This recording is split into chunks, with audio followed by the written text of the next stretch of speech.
अस्सलाम वालेकुम। MGMT 611 बिला किसी तमहीद चैप्टर स्टार्ट करते हैं। शॉर्ट लेक्चर्स के साथ आपकी खिदमत में हाजिर है जनाब। चैप्टर का टॉपिक है ह्यूमन रिलेशंस और इसमें हम इंट्रोडक्शन पढ़ेंगे। ये ह्यूमन रिलेशन से क्या मुराद है? ह्यूमन से मुराद इंसान, रिलेशंस से मुराद ताल्लुकात।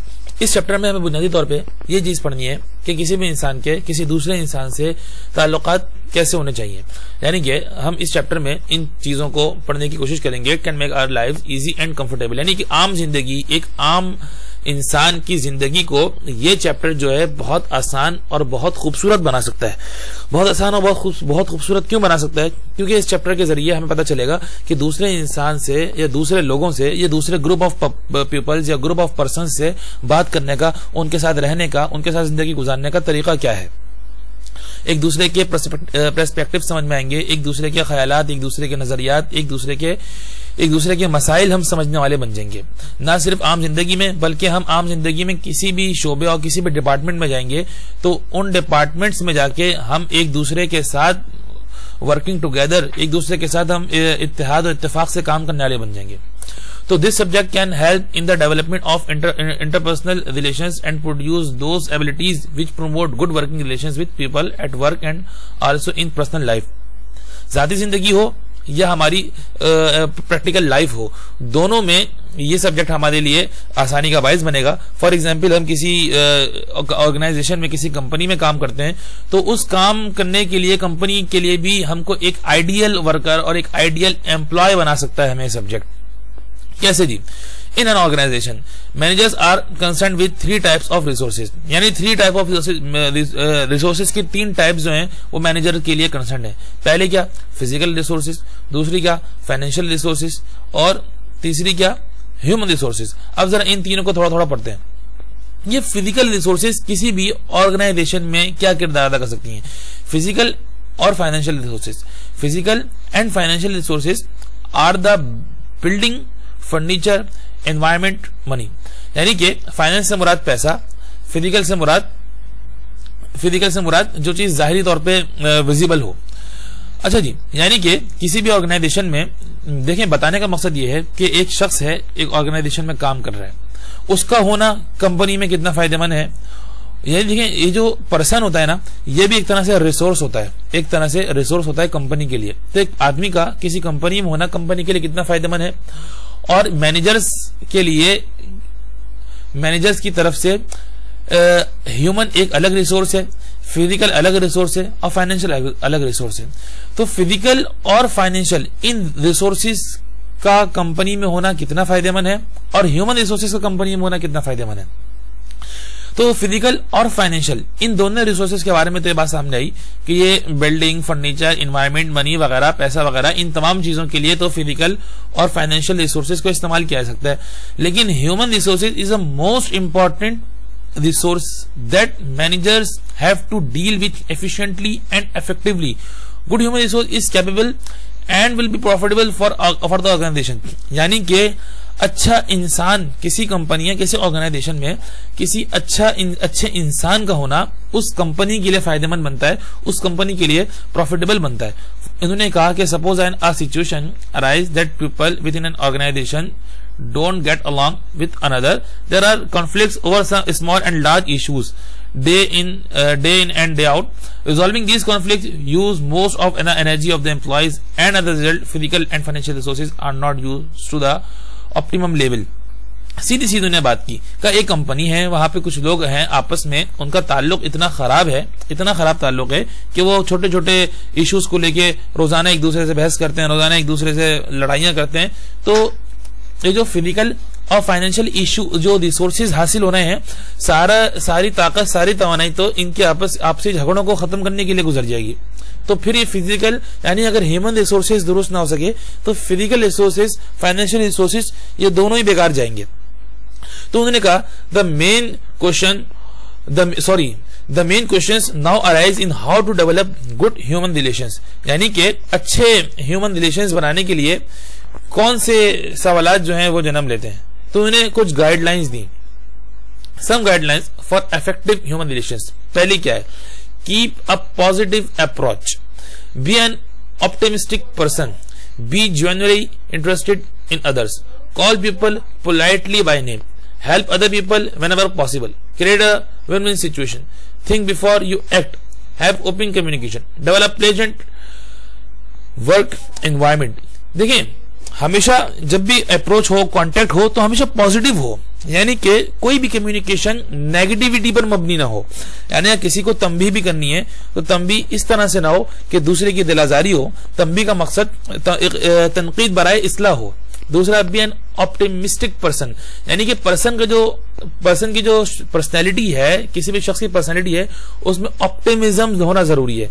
B a genuinely interested in others, दूसरों में दिलचस्पी लेने की, लेकिन जनरली कुछ इस तरह से कि दूसरे इसको अपने ऊपर बोझ ना समझें।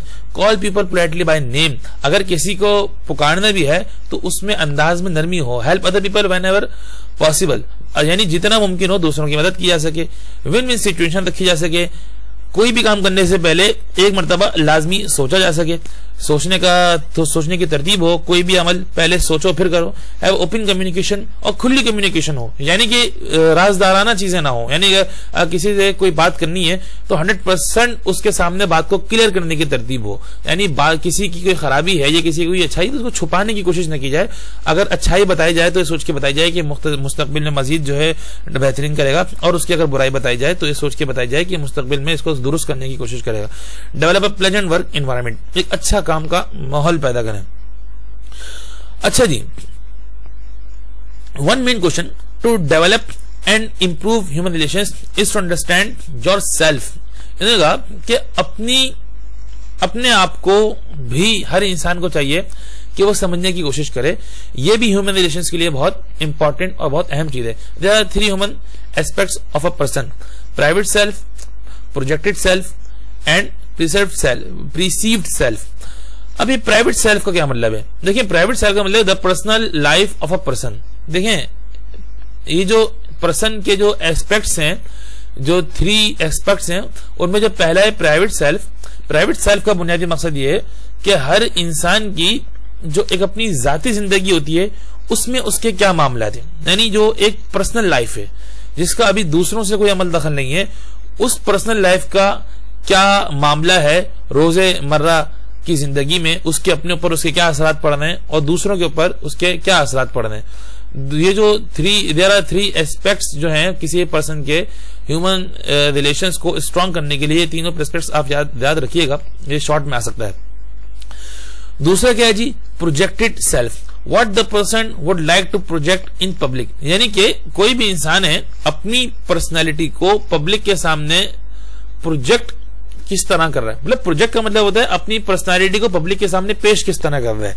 यानी एक तो उसकी जाती जिंदगी हो गई, एक वो कि वो अपने आप को पब्लिक के सामने अपियर किस तरह कर रहा है। अपियर से मुराद वज़ाक़त नहीं, बल्कि उसकी गुफ्तगू, उसका रहन सहन, उसकी बातचीत दूसरों के साथ किस तरह की है, किस अंदाज से जरा सी बातों पर वो गुस्से में आ जाता है या लोगों की बातों को बर्दाश्त करने की आदत डालता है, लोगों से उसकी कम्युनिकेशन किस तरह की है।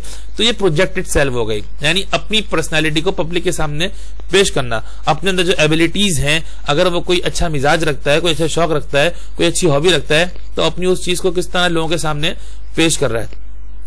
अच्छा, perceived self, the way people see us, यानी कि लोग इस बात को भी जांचने समझने वाला बने कि how people see us, people अवाम का हमें देखने का अंदाज क्या है, यानी कि जो चीज हम पेश कर रहे हैं अवाम या लोग खातिर खौफ से कितने हद तक मुतमईन है। अच्छा जी, the perceived self is important because people will behave the way the identify you, यानी ये प्रिजीव्ड सेल्फ जो है, परसीव्ड सेल्फ जो है, ये जरूरी इसलिए भी है कि इसमें अवामुन नास जो है वो आपको आइडेंटिफाई कर रही होती है, आपको जांच रही होती है, आपकी शख्सियत को पहचानने की कोशिश करती है, आपकी शख्सियत का कोई पैमाना बनाती है, कोई मयार बनाती है जिसमें आप अपने आप को प्रोजेक्ट कर रहे होते हैं। अच्छा जी, communication has 3 meanings in any form. ये जो लोगों से राब्ता रखने का जो मरहला है, इसके 3 मतलब निकल सकते हैं, चाहे वो कोई फॉर्मेट हो। पहला प्योर मीनिंग, दूसरा इंटेंडेड मीनिंग, तीसरा परसीव्ड मीनिंग। प्योर मीनिंग क्या है जी? The meaning which I use through words, यानी कि मैं लोगों से गुफ्तगू करता हूं किस तरह करता हूं जी, बिल्कुल लुग़वी अंदाज में मेरी कम्युनिकेशन है, यानी कि नो बनावट, नो जो है जरा बराबर ओवर होने का मामला नहीं है, कोई पोलाइटनेस नहीं है, एक नॉर्मल एक बिल्कुल 1-to-1 डिस्कशन है। यानी कि आप भी देखें प्योर मीनिंग की डेफिनेशन है, may not be as important as other two, यानी कोई दूसरे के लिए दूसरे की कोई अहमियत नहीं, द मोस्ट इंपॉर्टेंट दूसरे के लिए कोई इतनी खास अहमियत की हामिल ये चीज नहीं बन सकती, क्योंकि ये 1-to-1 गुफ्तगू हो रही है। इंटेंडेड मीनिंग के मतलब which I want to convey to another person in written और स्पोकन फॉर्म। हम जो है क्या करते हैं जी, अपनी कन्वर्सेशन को, अपने अंदाज को दूसरों के सामने रिटर्न और स्पोकन फॉर्म में पेश करने की कोशिश करते हैं। परसीव मीनिंग जो है वो सबसे इंपॉर्टेंट है। वो क्यों जी, because the those messages that we convey and how this are taken by the different people, यानी एक मैसेज है वो दूसरे लोगों को, यानी मुख्तलिफ लोगों को किस तरह कन्वे किया जा सकता है। फॉर एग्जाम्पल, आपने किसी को जॉब पे रखा, आपने जॉब इंटरव्यू किया, जॉब इंटरव्यू करने के बाद जो है आपने 10 लोगों का इंटरव्यू लिया, 10 लोगों में से एक आदमी सेलेक्ट हो गया, एक आदमी को आपने थोड़ा सा आसरा देना है और एक आदमी को आपने बिल्कुल नो करना है। अब जिसको बिल्कुल नो करना है, आप इसको डायरेक्ट इस तरह मैसेज नहीं करेंगे कि आपको जॉब पे नहीं रख सकते, बल्कि आप उसको यूं भी आप उसको सॉरी का मैसेज कर सकते हैं, माजरत का मैसेज कर सकते हैं, या यूं कह सकते हैं कि आप मजीद तैयारी कीजिए इस इंटरव्यू के लिए, हमारे पास नेक्स्ट लेवल पे अगर कोई असामियां आई या वैकेंसीज आई तो हम आपको बुला लेंगे। और जिसको आपने जॉब पे रखना है, आप उसको मैसेज जो है वो अलग तरीके से देंगे। वो मैसेज क्या होगा, आप उसको मुबारकबाद देंगे, उसको तरीका बताएंगे उसको, और या तो उसको इस तरह से मैसेज देने की कोशिश करेंगे जिससे वो बंदा जो है कंपनी से अट्रैक्ट हो और मैनेजर्स के मुतालिक ये सोचे कि बहुत अच्छे लोग हैं। और जिनको आपने इस पर रखना है, आप उनको भी उम्मीद दिलाएंगे, हौसला देंगे कि आपको मायूस होने की फिलवक्त जरूरत नहीं है। तो ये परसीव मीनिंग है जी। और यही चीजें हैं जो किसी भी ऑर्गेनाइजेशन के लिए बेहतरीन प्रॉफिटेबल बनती हैं। अब जनाब हम जो है ये देखते हैं कि major themes in effective human relations, यानी किसी भी इफेक्टिव ह्यूमन रिलेशन में मेजर थीम्स कौन कौन सी हैं। पहली तो है सेल्फ अवेयरनेस, दूसरी है सेल्फ एक्सेप्टेंस, तीसरी है मोटिवेशन, फिर ट्रस्ट, फिर सेल्फ डिस्कोर्स, फिर क्या है, फिर कॉन्फ्लिक्ट मैनेजमेंट है, फिर कम्युनिकेशन। देखिए जी, सेल्फ अवेयरनेस का मतलब क्या है, अपनी या दूसरों की, अपनी या दूसरों की शख्सियत के मुतालिक मालूमात का रखना। मैं खुद क्या हूं, दूसरे लोग क्या हैं, मैं खुद क्या हूं, दूसरे लोग क्या हैं, मेरा क्या मिजाज है, दूसरे लोगों का क्या मिजाज है। अच्छा जी, इसमें कहते हैं किसी को कबूल करना, यानी कि हौसला रखना। ये जो सेल्फ एक्सेप्टेंस है, इसमें हौसला रखने की बात आ रही है, यानी कि अगर कोई शख्स ऐसा है जो आपको समझ में नहीं आ रहा तो उसके मुतालिक थोड़ा सा कुशादा दिल रहना। फिर तीसरा क्या है जी, तीसरा मोटिवेशन है। मोटिवेशन का क्या मकसद है जी, दूसरों को आमादा करना काम करने पे, यानी किसी काम के लिए उभारना। ट्रस्ट मतलब किसी पे उम्मीद, किसी से उम्मीद अच्छी रखना और किसी के लिए अच्छी उम्मीद बनना।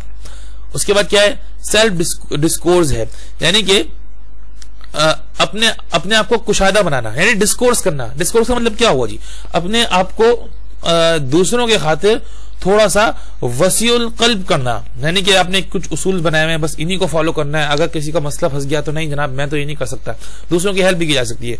कॉन्फ्लिक्ट मैनेजमेंट, कोई कॉन्फ्लिक्ट हो गई तो उसको मैनेज करना आना चाहिए, ये नहीं कि अगर कोई मसाइल हो गए तो फौरन उसको छोड़ के बैठ गए, नहीं। उसके बाद क्या है जी, कम्युनिकेशन, आपस में एक दूसरे से राब्ता कायम करने का तरीका क्या है।